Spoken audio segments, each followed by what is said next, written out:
ഷിരൂരിലെ മണ്ണിടിച്ചിൽ കാണാതായ അർജുന് വേണ്ടിയുള്ള തെരച്ചിൽ 12ാം ദിവസത്തിലേക്ക് കടക്കുകയാണ്. ജലപ്പരപ്പിന് മുകളിൽ ഫ്ലോട്ടിംഗ് പോണ്ടൂണുകൾ സ്ഥാപിച്ച് തെരച്ചിൽ നടത്താനാണ് ഇന്നത്തെ നീക്കം. പ്രതികൂല കാലാവസ്ഥ ഇന്നും തിരിച്ചടിയാകുമെന്ന് വല്ലാത്തൊരു ആശങ്ക ഷിരൂരിൽ നിലനിൽക്കുന്നുണ്ട്. അതിന് നമുക്ക് ഷിരൂരിലേക്ക് പോകാം. നമുക്കൊപ്പം ആഷ്മി താജ് ഇബ്രാഹിം, ശ്രീകാന്ത്, ഷഫീദ് റാവുത്തർ എന്നിവരൊക്കെ വിശദാംശങ്ങളുമായി ചേരുകയാണ്. ആദ്യം ശ്രീകാന്തിലേക്ക്. Sreekanth, good morning. Good morning to all of you. നമുക്കൊരു നല്ല പ്രഭാതമല്ല അവിടെ നിന്ന് എനിക്കറിയാം. ആശങ്കയും ഉത്കണ്ഠയും നിറഞ്ഞ പ്രഭാതം തന്നെയാണ് ഇന്നും ഈ 12ാം ദിവസവും ഉണ്ടാകുന്നത്. ഏറ്റവും നമ്മുടെ പ്രേക്ഷകരോട് പറയാൻ ലേറ്റസ്റ്റ് അപ്ഡേറ്റ്സ് എന്താണ്?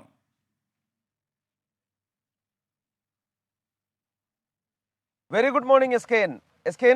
ഈ ഷിരൂർ മേഖലയിൽ മഴ ആരംഭിച്ചിരിക്കുന്നു എന്നുള്ളതാണ് ഏറ്റവും പുതുതായി ഇന്നത്തെ ഈ രാവിലത്തെ നമുക്ക് പറയാൻ കഴിയുന്ന ഒരു കാലാവസ്ഥ സംബന്ധിച്ചുള്ള വിവരം. രാവിലെ നമ്മൾ 6 മണിക്ക് ഇവിടെ ലൈവിന് എത്തുന്ന സമയത്ത് ഇത്രയധികം കാലാവസ്ഥ മാറിയിരുന്നില്ല. ഒരു വിധം നമുക്കിവിടെ നിൽക്കാവുന്ന ഒരു കാലാവസ്ഥയായിരുന്നു. പക്ഷെ ഇപ്പോൾ ആകാശം മേഘാവൃതമായിരിക്കുന്നു, മഴ തുടങ്ങിയിരിക്കുന്നു, ചാറ്റൽ മഴയോടുകൂടി തുടങ്ങിയിരിക്കുന്നു. ഇവിടുത്തെ മഴയുടെ ഒരു പ്രത്യേകത എന്ന് പറയുന്നത്, നമ്മൾ ചെറിയ മഴ എന്ന് കരുതും, പക്ഷേ അതിശക്തമായ മഴ ഒരു ഘട്ടത്തിൽ ഇങ്ങ് വരും. അതിനുശേഷം തൊട്ടു പിന്നാലെ വരുന്നത് നമുക്ക് പിടിച്ചു നിൽക്കാൻ പോലും കഴിയാത്തത്ര വലിയ കാറ്റാണ്. ഈ കാറ്റും ഈ മഴയും ഇവിടുത്തെ വലിയ ബുദ്ധിമുട്ട് തന്നെയാണ്. മറ്റൊരു കാര്യം, ഈ നദിയിലെ അടിയൊഴുക്കാണ്. ഈ 3 പ്രശ്നങ്ങളാണ് ഈ രക്ഷാദൗത്യത്തെ ഈ 12ാം ദിവസം വരെ നീട്ടിക്കൊണ്ടുപോയത് എന്ന് പറഞ്ഞാൽ അതിൽ അതിശയോക്തിയില്ല. ഇനി ഇന്നത്തെ എസ് കെ എൻ ചോദിച്ച ഇന്നത്തെ ഈ രക്ഷാപ്രവർത്തനം സംബന്ധിച്ച്, ദൗത്യം സംബന്ധിച്ചുള്ള വിവരങ്ങളിലേക്ക് വരികയാണെങ്കിൽ, എസ് കെ എൻ ഈ കഴിഞ്ഞ 11 ദിവസവും ഇവിടെ നടത്തിയ രക്ഷാപ്രവർത്തനത്തിൽ നിന്നും എന്തെങ്കിലും തരത്തിലുള്ള ഒരു ബ്രേക്ക് ത്രൂ ഉണ്ടാക്കിയെടുക്കാൻ സാധിച്ചില്ല എന്ന് പറയുന്നതായിരിക്കും ഒരു പരിധിവരെ ശരി. കാരണം അവർ ശ്രമിച്ചില്ല എന്നല്ല പറയുന്നത്, എന്തെങ്കിലും ഒരു ബ്രേക്ക് ത്രൂ കിട്ടിയില്ല എന്ന് ആണ് നമ്മൾ ചൂണ്ടിക്കാണിക്കുന്നത്. കാരണം ഈ ലോറി എക്സാക്ട് ലൊക്കേഷൻ എവിടെ എന്ന് സംബന്ധിച്ച് ഒരു അവ്യക്തത ഉണ്ടായിരുന്നു. ലോറി കണ്ടെത്തി എന്ന് പറയുമ്പോഴും അത് എവിടെ എന്ന് സംബന്ധിച്ച് ചില സംശയങ്ങൾ ഉണ്ടായിരുന്നു. ചിലപ്പോൾ സ്പോട്ട് 3 പറഞ്ഞിരുന്നു, 2 ദിവസം മുമ്പ് സ്പോട്ട് 3 ഉണ്ടെന്ന് പറഞ്ഞു. പിന്നീട് സ്പോട്ട് 4 ശക്തമായ ലോഹ സാന്നിധ്യം കണ്ടെത്തിയെന്ന് പറഞ്ഞു. വീണ്ടും സ്പോട്ട് 3 അവർ മടങ്ങി വന്നിട്ടുണ്ട്. അവിടെ ലോറി ഉണ്ടാകും, ക്യാബിൻ ഉണ്ടാകും എന്നുള്ളതാണ് പ്രതീക്ഷിക്കപ്പെടുന്നത്. എന്തായാലും ആ സ്ഥലം കേന്ദ്രീകരിച്ച് ഇന്ന് മൺകൂന കേന്ദ്രീകരിച്ച് ഇന്ന് പരിശോധന നടത്താനാണ് തീരുമാനിച്ചിരിക്കുന്നത്. പക്ഷേ അപ്പോഴും ചില പ്രശ്നങ്ങളുണ്ട്. അതായത് അവിടേക്ക് ഈ ഡീപ്പ് ഡൈവർമാർക്ക്, നേവിയുടെ ഡീപ്പ് ഡൈവർമാർക്ക് എത്തിച്ചേരാൻ സാധിക്കില്ല. അവർക്ക് അതിനടിയിലേക്ക് ഡീപ്പ് ഡൈവ് ചെയ്യണമെങ്കിൽ അടിയൊഴുക്ക് നിലയ്ക്കണം. പക്ഷേ അത്രയും സമയം എങ്ങനെ കാത്തിരിക്കാൻ സാധിക്കും? 7 നോട്ട്സ് ഒക്കെയാണ് ഇപ്പോഴത്തെ ഈ അടിയൊഴുക്ക് എന്ന് പറയുന്നത്. അത് കുറയണമെങ്കിൽ ഇനിയും ഒരുപാട് ദിവസം കാത്തിരിക്കണം. അത് ഒരാഴ്ച, 2 ആഴ്ച, 1 മാസം വരെയാകും എന്നുള്ളതാണ് ഇപ്പോഴത്തെ അവസ്ഥയിൽ നമുക്ക് പറയാൻ സാധിക്കുന്നത്. കാരണം ഷിരൂർ കുന്നുകളിൽ അതിഭീകരമായ മഴ പെയ്യുന്നുണ്ട്. ഈ നദിയിൽ വെള്ളമൊന്ന് കുറയുന്നു എന്ന് തോന്നുമ്പോൾ മഴ പെയ്യും, വീണ്ടും വെള്ളം കുത്തിയൊലിച്ചെത്തും, ഈ അടിയൊഴുക്ക് ശക്തമായി കൂടുകയും ചെയ്യും. ഇതാണ് ഇപ്പോഴത്തെ ഏറ്റവും വലിയ പ്രതിസന്ധി എന്ന് പറയുന്നത്. അപ്പോൾ പിന്നീട് എന്താണ് പോംവഴി എന്ന് യോഗം ചേർന്ന് തീരുമാനിച്ചപ്പോഴാണ് ഒരു തീരുമാനത്തിലേക്ക് എത്തിയത്, ഈ ഫ്ലോട്ടിംഗ് പൊണ്ടൂൺ കൊണ്ടുവരിക എന്നുള്ളത്. നമ്മൾ കണ്ടിട്ടുണ്ട് ഈ വർക്കലയിലും അതോടൊപ്പം തന്നെ ചില മേഖലകളിലൊക്കെ തന്നെ ഈ വിനോദസഞ്ചാര മേഖലയിൽ കടലിന് മുകളിൽ ഫ്ലോട്ടിംഗ് പൊണ്ടൂണുകൾ ഇട്ടിട്ടുള്ളത്.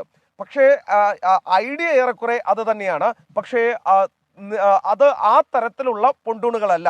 ഈ ഗോവ, കാർവാർ ഉൾപ്പെടുന്ന ഈ മേഖല മൈനിങ് മേഖലയാണ്. അവിടെ ഉപയോഗിക്കുന്ന ചില പൊണ്ടൂണുകളുണ്ട്. അത് ഈ കടലിലും തീരദേശ മേഖലകളിലും ഒക്കെ ഉപയോഗിക്കുന്ന വളരെ ശക്തമായ, എത്ര വലിയ ഒഴുക്കിനെയും തിരയെയും ഒക്കെ തന്നെ തടഞ്ഞു നിർത്താൻ സാധിക്കുന്ന തരത്തിലുള്ള ശക്തമായ പൊണ്ടൂണുകളാണ് ഉപയോഗിക്കാൻ പോകുന്നത് എന്നാണ് കിട്ടുന്ന വിവരം. അത് അടിവശം കൂടുതൽ വീതിയിൽ, പരന്ന രീതിയിലുള്ളതായിരിക്കും എന്നുള്ള കാര്യവും പറയുന്നുണ്ട്. നേവി ഉദ്യോഗസ്ഥരുമായി സംസാരിച്ചപ്പോഴാണ് അവർ ഇങ്ങനെ ഒരു അഭിപ്രായം പറഞ്ഞത്. അങ്ങനെയെങ്കിൽ അത് കൊണ്ടുവന്ന് ഈ നദിക്ക് കുറുകെയിട്ട് അതിനു മുകളിൽ അത് ആങ്കർ ചെയ്ത് നിർത്തി അതിൽ ഡൈവർമാരെ കയറ്റി ഇതിനടിയിലേക്ക് വിടുക എന്നുള്ളതാണ് ഇന്ന് ചെയ്യാൻ ഉദ്ദേശിക്കുന്ന ഏറ്റവും പ്രധാനപ്പെട്ട കാര്യം. Okay, thank you Srikanth. ഈ കാണാതായ അർജുന് വേണ്ടിയുള്ള തെരച്ചിൽ തുടരുകയാണ്. തീർച്ചയായിട്ടും ഈ സോഷ്യൽ മീഡിയയിലെ ചില ആളുകളും മറ്റ് ചില മാധ്യമപ്രവർത്തകരുമൊക്കെ വളരെ പ്രതീക്ഷ അർപ്പിച്ച് അർജുൻ മടങ്ങി വരും എന്ന രീതിയിലൊക്കെ വാർത്തകൾ കൊടുക്കുന്നു. ഇത് ആവശ്യമില്ലാത്തൊരു പ്രതീക്ഷ ആളുകൾ വയ്ക്കുകയാണ്. നമ്മൾ ഈ പെട്ടിമുടി, കവളപ്പാറ ഇങ്ങനെയൊക്കെയുള്ള ദുരന്തങ്ങളും മണ്ണിടിച്ചിലിൻ്റെ വാർത്തകളും ഒക്കെ നമ്മൾ ശ്രദ്ധിച്ചവരും അനുഭവിച്ചവരുമാണ്. അവിടെയൊക്കെ എന്താ സംഭവിച്ചെന്നറിയാം. അതുകൊണ്ട് അനാവശ്യമായ പ്രതീക്ഷകൾ ഉണ്ടാക്കി ആളുകളെ കൂടുതൽ കണ്ണീരിലേക്ക് നയിക്കരുത് എന്ന് ഒരു റിക്വസ്റ്റ് നമുക്കുണ്ട്. തീർച്ചയായിട്ടും അർജുൻ എന്ത് സംഭവിച്ചു എന്നുള്ള കാര്യം അറിയാൻ നമുക്കെല്ലാവർക്കും ബാധ്യതയുണ്ട്. അപ്പോൾ അത് ഒരിക്കലും നടക്കാതെ പോകുന്ന പ്രതീക്ഷകൾ നൽകി ആളുകളെ ബുദ്ധിമുട്ടിലാക്കരുത് എന്നൊരു അഭ്യർത്ഥന കൂടി എനിക്കുണ്ട്. നമുക്കൊപ്പം ഷെവീദ് റാവുത്തർ കൂടി ചേരുകയാണ്. Shaveed, good morning. ഷെവീദ്, യഥാർത്ഥത്തിൽ തെരച്ചിൽ ഇന്നും 12ാം ദിവസത്തിലേക്ക് കടക്കുന്നു. ഒരു പ്രതീക്ഷയറ്റ അവസ്ഥയിൽ പല ആളുകളും റെസ്പോണ്ട് ചെയ്ത് തുടങ്ങിയിട്ടുണ്ട്. എന്തൊക്കെയാണ് നമുക്ക് ഇപ്പോൾ നമ്മുടെ പ്രിയപ്പെട്ട പ്രേക്ഷകരുമായി പങ്കുവയ്ക്കാനുള്ളത്? യാഥാർത്ഥ്യ ബോധത്തിൽ നിന്ന് മാത്രമേ നമുക്ക് ഈ പ്രശ്നത്തെ ഇപ്പോൾ നേരിടാൻ കഴിയൂ.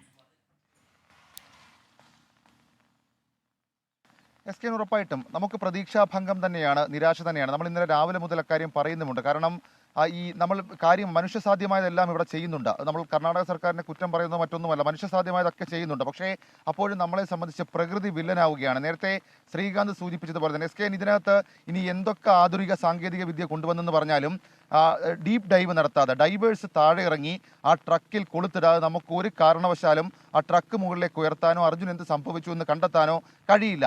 കഴിഞ്ഞ ദിവസം ഏറ്റവും ഒടുവിൽ നമുക്ക് ലഭിച്ച അടിയൊഴുക്ക് അണ്ടർ കറൻസിന്റെ അളവ് അത് 6.8 നോട്ടായിരുന്നു. അത് 2 നോട്ടായി കുറയാതെ ഒരു തരത്തിലും ഇവിടെ ഡൈവേഴ്സിന് ഇറങ്ങാൻ കഴിയില്ല. അത് ആത്മഹത്യാപരമാണ് എന്ന് ഇതിനോടകം തന്നെ പലതവണ, ഏതാണ്ട് 45-ലധികം തവണ കഴിഞ്ഞ 2 ദിവസങ്ങളിലായി ഈ പുഴയ്ക്ക് മുകളിൽ നിന്ന് പരിശോധന നടത്തിയ നേവി സംഘം അവരുടെ ഉന്നത ഉദ്യോഗസ്ഥരെ അറിയിച്ചിട്ടുണ്ട്. അത് തന്നെയാണ് ഇതിനകത്തെ കാര്യം. അപ്പോൾ അതാണ് നമുക്ക് സംബന്ധിച്ച ഏറ്റവും വലിയ നിരാശ.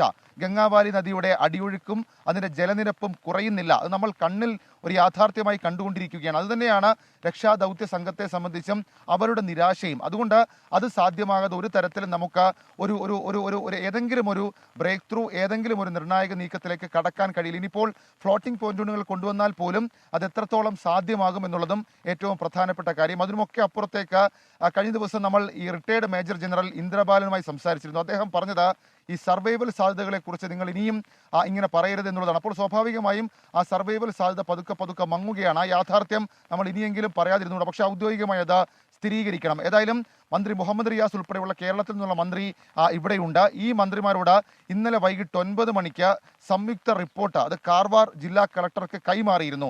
ആ റിപ്പോർട്ടിലുണ്ട് എല്ലാം എന്നുള്ളതാണ് നമ്മൾ മനസ്സിലാക്കുന്നത്. ഈ കണ്ടെത്തിയ സ്പോട്ടുകളിൽ എന്തൊക്കെയുണ്ട്, ഡ്രോൺ പരിശോധനയിൽ തെളിഞ്ഞ സിഗ്നലുകളുടെ ഡീകോഡ് ചെയ്ത വിവരങ്ങൾ, അതിന്റെ ഇമേജുകൾ, അതടക്കമുള്ള കാര്യങ്ങൾ ആ റിപ്പോർട്ടിലുണ്ട്. പക്ഷേ ആ റിപ്പോർട്ടിന്റെ വിശദാംശങ്ങൾ ഇതുവരെയും പുറത്തുവിട്ടിട്ടില്ല. ഒരു പക്ഷേ അത് ഇന്ന് രാവിലെ 10 മണിയോടുകൂടി ഏതെങ്കിലും ഒരു വാർത്താ സമ്മേളനം വിളിച്ച് ഒരു അവലോകന യോഗമൊക്കെ ചേർന്ന ശേഷം തുടർ തിരച്ചിൽ എങ്ങനെയാകണം എന്നുള്ള കാര്യം നിശ്ചയിച്ച ശേഷം മാത്രമായിരിക്കും പറയുക. അവിടെയും നമുക്ക് പ്രതീക്ഷിക്കാൻ കാര്യമായി ഒന്നുമില്ല. SK അതൊരു ദുഃഖകരമായ സംഭവമാണെങ്കിൽ കൂടി അത് ഈ ഘട്ടത്തിലെങ്കിലും നമുക്ക് പറയാതിരിക്കാൻ വയ്യ. പക്ഷേ തിരച്ചിൽ തുടരും. അത് ലക്ഷ്മണയുടെ ചായക്കടയിരുന്ന പ്രദേശത്ത് ഇനിയും മണ്ണ് നീക്കി എക്സ്കവേറ്റർ ഉപയോഗിച്ചുകൊണ്ട് മണ്ണ് നീക്കുക ഇന്നത്തെ ഒന്നാമത്തെ കടമ്പ. രണ്ടാമത്തെ കാര്യമാകട്ടെ ഈ ഫ്ലോട്ടിംഗ് പോയിന്റുകൾ അത് എത്രയും വേഗം ഈ പുഴയ്ക്ക് കുറുകെ ഇടുക. അതിനുവേണ്ടി ആ സംഘം തിരിച്ച് ഏതാണ്ട് ശിരൂർ മേഖലയിലേക്ക് എത്തിച്ചേർന്നു എന്നുള്ളതാണ് നമുക്ക് മനസ്സിലാക്കാൻ. ഈ അതിർത്തിയിൽ എവിടെയോ ആ സംഘമുണ്ട്. അത് രണ്ടാമത്തെ കാര്യം.